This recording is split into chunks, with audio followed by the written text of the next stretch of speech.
I'll never forget that day. It was February 14th, 1996, and my first grade teacher, Ms. Buford, was pleased as punch with the activity she'd created.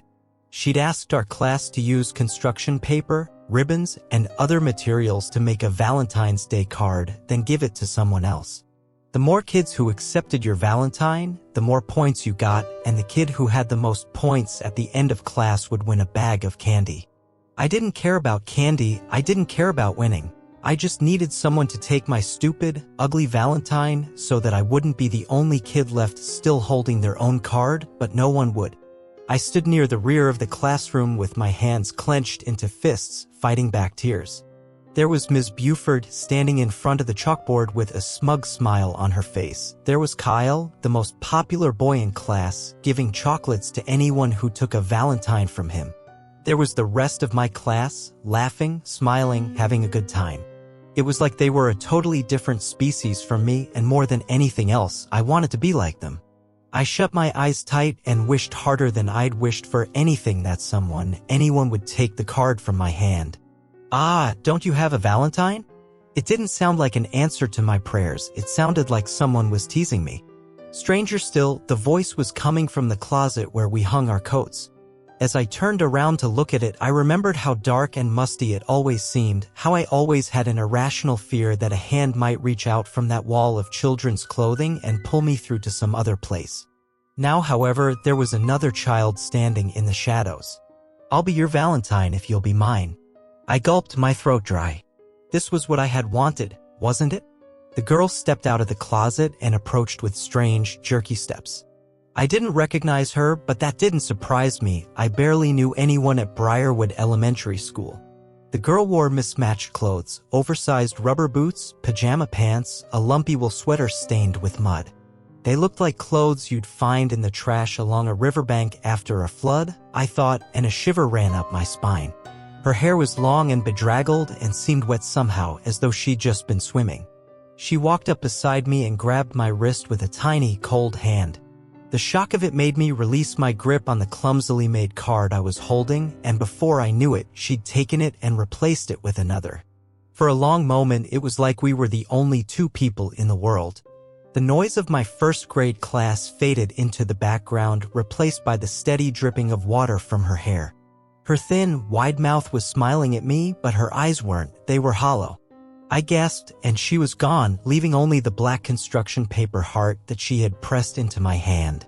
The chaos of the classroom returned to its full volume, and I thought it was over. The card in my hand had an iron chemical smell, like metal and motor oil, and before I knew it, it had begun to smoke. It burst into flames before my eyes. No one could figure out exactly how the fire had been started, but I was blamed for it anyway. I was suspended from school for 2 days.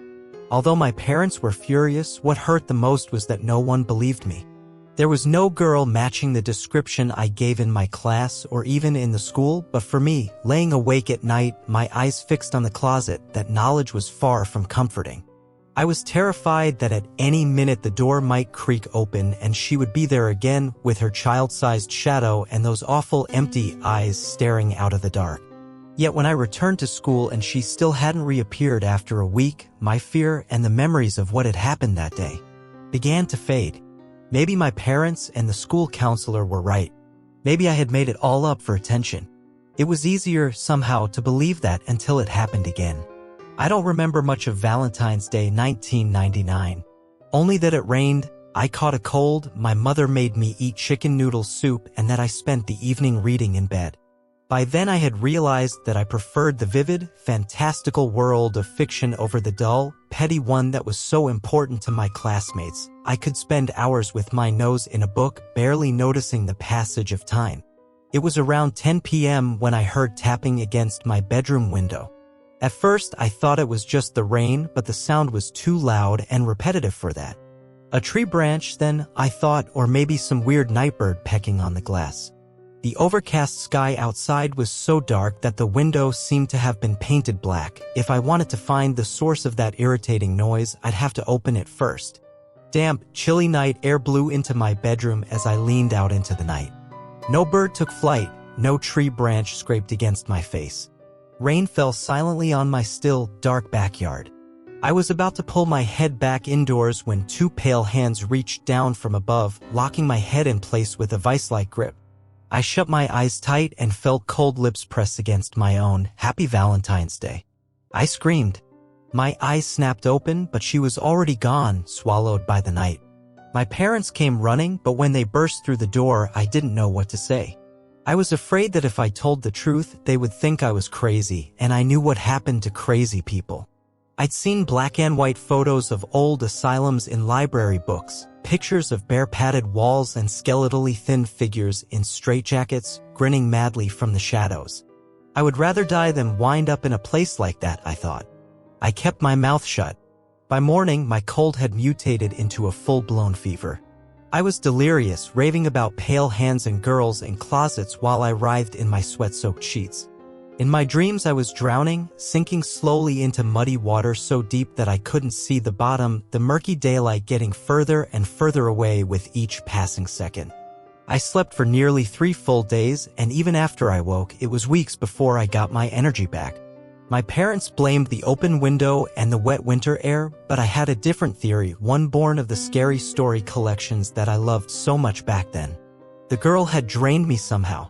She had drunk my energy so that she could continue to exist. For a few years after that, I ditched school on February 14th, locking myself in my room with the lights on until the fateful day had passed, but I couldn't get away with that forever. Eventually, I was forced to go out into the world, where she could get to me. The year I was 13, it happened during my walk back home from the bus stop. It was a gloomy day, warm but overcast, and I still remember the sinking feeling I got in the pit of my stomach when the bright yellow bus disappeared around the corner. My house, which was barely 2 blocks distant, suddenly felt very, very far away. I was walking past the drainage sewer when her cold fingers gripped my hand and spun me around. For the first time in years, I found myself face to face with her. She had grown along with me. Her clothes were different, but they still had that cast-off, waterlogged look, and her bedraggled hair now hung down nearly to her waist. But those black empty eye sockets, those hadn't changed. "I hope you're ready for our date." With incredible strength, she dragged me off the sidewalk toward the sewer canal. She was a head shorter than I was and probably less than half my weight, but she pulled me along as if I weighed nothing at all. Soon we were inside the small clump of waterlogged pine trees that loomed over the concrete ditch. My feet slipped in the mud, but she kept pulling, dragging me up to the point where the soggy ground sank into a deep pond. She wasn't going to stop, I realized with horror. She was going to take me into the water with her. My fever dream came back to me with horrible clarity, the murky water filling my lungs, slowly sinking as a dead weight pulled me down. I thought that I had been screaming for help before, but that was nothing compared to the shrieks that came out of my mouth then. I threw myself onto the muddy shore, twisting and squirming, but nothing could break her grip. I took one last deep breath before the frigid water closed over my head. We must have been about 15 feet down when she stopped and pointed to something in the muck. I couldn't make out any details in the wall of mud. The greenish light was too dim, and besides, my lungs were ready to explode. Her tugging on my wrist grew more insistent until she finally did the last thing I would have expected. She let me go. Black spots flashed in front of my eyes. I wasn't much of a swimmer, and my arms felt heavy, weakened by a lack of oxygen. With the surface just a few tantalizing feet away, I realized that I wasn't going to make it. I had expected the feeling to be terrifying, but it wasn't. It was more like acceptance. I didn't have to fight anymore. I could just let myself sink. Water rushed up beneath me, and the pond vomited me out onto the muddy shore. I lay there shivering, bent double, hacking up foul water, and wondering why I had been given me another chance. Was this a curse? Some kind of sick game? I didn't even know who she was, but back at home, after the longest shower of my life, I became determined to find out. There wasn't much to go on. After my near-miss with the elementary school counselor, I didn't dare to risk telling anyone about my experience, and the library and internet weren't much help either. I stumbled upon a few stories of local ghosts and urban legends, but none fit the description of the girl who appeared to me every Valentine's Day. I knew that I should go back to the pond, but I couldn't bring myself to dive back into that foul-smelling greenish water in search of whatever the girl had wanted me to see. The older I got, the harder it became to keep my secret. It wasn't long before I ran out of explanations for the friends and family who demanded to know why I behaved so strangely every February 14th. During the winter of 2002, my parents had finally had enough. They insisted that I attend my high school's annual Valentine's Day dance. They refused to hear my excuses about not having a date or suffering from social anxiety. I was going, and that was that. For a time, I hoped that an oncoming snowstorm would cause the dance to be canceled, but the big blizzard that everyone was so afraid of turned out to be a light dusting of powder. With my too big borrowed suit and small circle of equally single friends, I figured I'd just have to make the best of it and hope that she didn't show up. By the end of the night, I was actually having a pretty good time. The whole thing was sort of fun once I stopped taking it so seriously, and I felt confident that she wouldn't appear in front of such a big crowd. By 10:30 p.m., smooth, slow songs were playing and couples were rocking their way awkwardly across the squeaky gym floor. My friends, along with about half of the attendees, had already shuffled outside to be picked up by their guardians, but my own parents demanded that I stay until after the last dance. I figured I'd kill some time by walking around the plastic bleachers at the edge of the dance floor, and that was where I saw her. She was sitting in the topmost row well beyond the slow-moving colorful lights. If it hadn't been for the glitter of her damp hair in the darkness and that creeping feeling on the back of my neck, I never would have known she was there at all.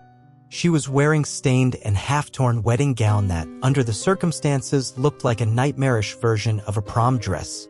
When my eyes met the hollows where hers had been, she ran a long, pale tongue across her lips. I looked away immediately, telling myself childishly that if I ignored her, maybe she would go away, but when I gave and looked again, she had gotten even closer. I couldn't take it anymore. I turned on her, demanding to know who she was and what she wanted from me. "Look beneath," she rasped, then stepped backwards into the darkness. I felt the heavy hand of the football coach on my shoulder. He wanted to know who I had been yelling at. I shook him off and scrambled up the bleachers. Beneath the bench where she had been sitting was a bouquet of dead roses tied with a half-decayed ribbon. The flowers were choked with muck and trash, but under them I spotted something, a golden heart-shaped locket. I didn't know much about jewelry, but it looked expensive. Jogging out of the gym and into the lobby, I inspected it more closely. There was an engraving on the back, RKL plus EM, February 14th, 1992. My heart skipped a beat. My father's full name was Raymond Keith Lancaster, and RKL could just as easily have been his initials. But who was EM? Why was that date important? And why the flowers? When my father picked me up 20 minutes later, I was tempted to ask him about it, but some instinct made me hesitate. "Look beneath," the girl had said. What if she was talking about more than just the flowers? Until I knew more, I decided to keep my discovery to myself. Look beneath. It occurred to me that she might have been talking about my house. My father had an office in the basement, although it wasn't much of a study, just a big desk for the models he painted, some filing cabinets and bookshelves, and a safe. I had never wondered what might be in there before. Business documents, my father had said, and I'd taken him at his word. But now, on most days I got home from school before my parents left work, giving me about a 2-hour window to look beneath. There was something unsettling about the bare white walls and cool stillness of the basement, something that made me sure I would look up from my investigation to find her, or worse, my angry father hovering over me, demanding to know what I was doing. Demanding to know what I had found out. In the top drawer of my father's desk, I discovered a yellowed instruction manual for the safe. It took a combination of 10 letters or numbers to open it, and 5 wrong attempts would seal it completely. I opened it on the 3rd try with EM2141992. Just as my father had insisted, there was nothing but old paperwork inside at first glance. Underneath it, however, was something else, an envelope full of letters that had been sent between my father and someone named Elizabeth Murphy. I realized with disgust that my father had been having an affair, but from there, the notes took an even darker turn. Something terrible had happened on the night of Valentine's Day, 1992. "I know how bad you feel," Eliza had written, "but you did what was best for everyone. There's no point in destroying all our lives over one little accident." The internet was a different beast now than it had been when I had first searched for ghosts and local legends. Less than a minute after I powered up the PC on my father's desk, I was looking at a news article about a girl who'd gone missing in my neighborhood on February 14, 1992. I recognized the gap-toothed, brown-haired girl in the photo, although the version of her that I knew was older, paler, and missing her eyes. Laura Broadwell's mother Amanda wasn't sure exactly what had gone wrong that night.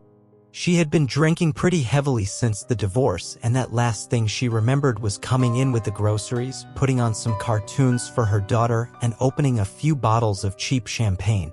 It was possible, she admitted, that she hadn't completely closed the front door. Possible, too, that 4-year-old Laura had seen the half-open door and wandered outside to see what the world looked like after dark. Unfortunately for the police, the rainstorm that swept through that night washed away any evidence of where Laura might have gone.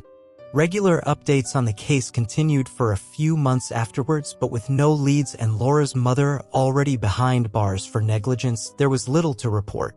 By the time Laura Broadwell appeared in the closet of my first-grade classroom, she had been forgotten by almost everyone for years.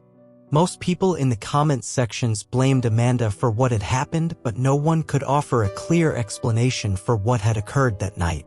Armed with my father's letters to Eliza and the knowledge that she had lived right across the street from the drainage ditch, however, I didn't think I needed one. It was easy to imagine how it might have gone. Raymond Keith Lancaster, speeding out of the neighborhood to meet his lover, a bouquet and a locket beside him in the passenger seat. 4-year-old Laura Broadwell walking across the yard while her mother snores drunkenly on the couch in the blue glow of her cartoons. Laura doesn't look up before crossing the road. My father, with only one thing on his mind, doesn't brake in time. Slick roads, screeching tires, and a sudden, horrible snapping sound. My panicking father checks for witnesses, but no one is looking out their windows on a rainy Valentine's Day night. He sees the drainage ditch and the pond beyond it. He wraps the body in a tarp from the trunk, weighs it down, and hurls it into the water, unaware that the bouquet and locket have fallen out onto the road in the confusion. Rain washes them down the concrete ditch and into the pond, where they sink down into the mud along with whatever was left of Laura Broadwell.